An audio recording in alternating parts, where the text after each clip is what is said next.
Hey guys, this is Hell Hades. This is a Raid Shadow Legends video. It's that time again. We've got a new fusion we're going to go over in this video. A new champion from the High Elves, which we're going to go through. There's also a couple of things in game which I thought I'd just call out whilst we're doing the video. So, a Gear Ascension tournament. Pretty sure this is the first of its kind, right? Where you can defeat Sand Devil and Phantom Shogun to earn points and rewards. So it looks like they're kind of like listening to a little bit of feedback here. And then we've also got a summoning event from tomorrow, which is going to be a 2 times on Voids with a chance to get an additional chance, I guess, to get Chalco the Blind. So that's kicking off from tomorrow. Something else I just want to talk about as well quickly. The free-to-play series ends tomorrow, 8 p.m. UTC.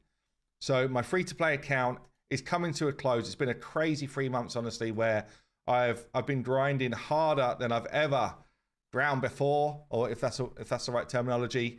I've got Energy Day, right? So we just had a daily login reward where I picked up another 500 energy. I just picked up a Sacred yesterday, and I'm in this funny spot where I'm basically now looking for points. I'm currently 4th place in the free-to-play challenge, and I'm looking for points. Obviously, pulling shards at this point is... it's kind of like, well, what the hell are you going to do with those champions, right? You don't have time to get stuff done unless literally we pull a legendary right now, and I use some of my energy to get that legendary up, or a quality epic, honestly. Triaden's actually not bad, but again, you know, is he worth all of my investment of all of my resources to get him to now a 6-star to make him worthwhile? So lots going on the free-to-play. Basically, today is going to be about punching as high as I can in dungeons and everything like that to get my best possible final point score.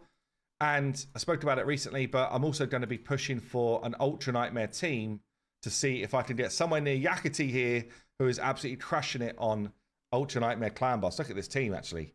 3 key in Ultra Nightmare 3 months in. Very, very cool. So yeah, so anyway, that you'll see update videos basically tomorrow about that stuff. So let's take a look here at the fusion.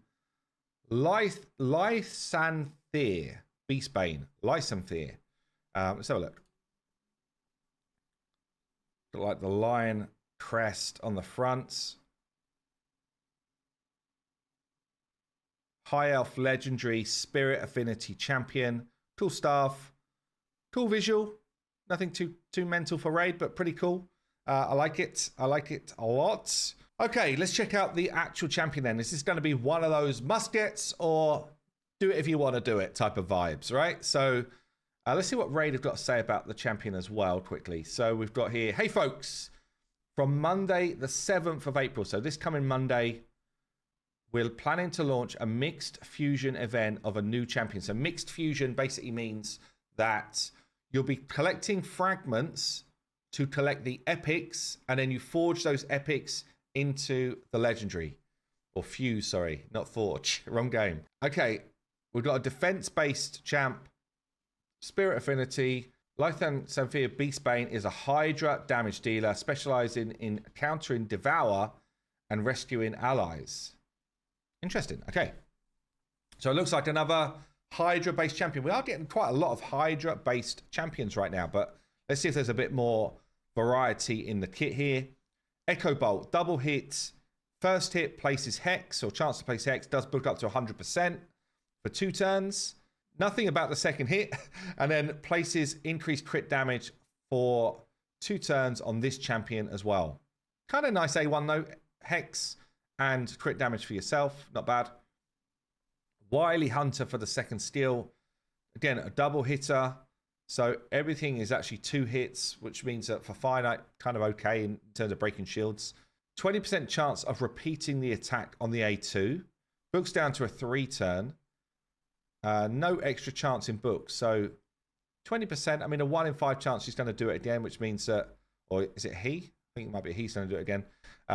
Which means it's a quad hit, could end up being good damage. When this champion counterattacks or teams up with allies, so if they're doing an ally attack, we'll use this skill instead of their default. Interesting. Do you want that? Do you not want the Hex? There's no debuffs going on here. The damage inflicted with this skill increases by 10% each time an ally is devoured. Okay, so it might end up being like an absolute smack, up to 50%. So the later you get through a Hydra fight, the more damage this would do. You want this champion in the mix of ally attackers or people with counterattack. Counterattack's more risky in Hydra, so I'd imagine it's more like ally attackers.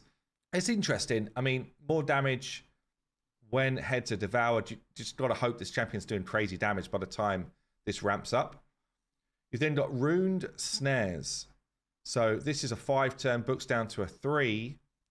AoE double hits. Each hit has got a chance of placing decreased speed and weaken. So books up to 100%, and you've got 2 chances to do it because it's a double hit. So there should almost be like 100% chance of getting both of these out. Honestly, kind of without books as well, which is interesting, but you probably want the reduced cooldown if you're going to use them like effectively. If the target's under Hex, places these debuffs before attacking, which means that affinity would not matter.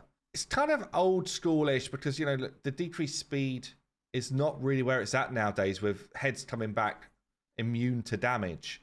I don't know, though. I don't know. I mean, it's super Hydra specialist at this point. You've got more damage with devoured heads. Weaken and decrease speed. AoE is very Hydra-centric. Hex is very Hydra-centric. Outside of Hydra, AoE decrease speed and weaken is good. Don't get me wrong, that's a good skill. This skill, the second skill, doesn't do a lot other than just a bit of a hit, and same here. The passive then will ignore life barrier. Again, very Hydra specific. And ally protection. Increases his champion's defense by 5% for each active buff on this champion up to 50. We then got a passive as well. Increases ally defense in all battles by 28%. It's funny actually, most champions now coming out with all battle auras. Yeah, look, I'd say on the face of it, an okay Hydra champion. I feel like on the face of it, this is one of the worst fusions we've had for a while. I wonder if people will disagree with that. You know, AoE decreased speed and AoE weaken together. I don't know. Feels lackluster to me. Feels lackluster to me. Let me know what you think in the comments down below. Let other players know what you think as well. Is this one you would be going for? What would you rate this champion on hellhades.com? And yeah, I'll see you in the next one.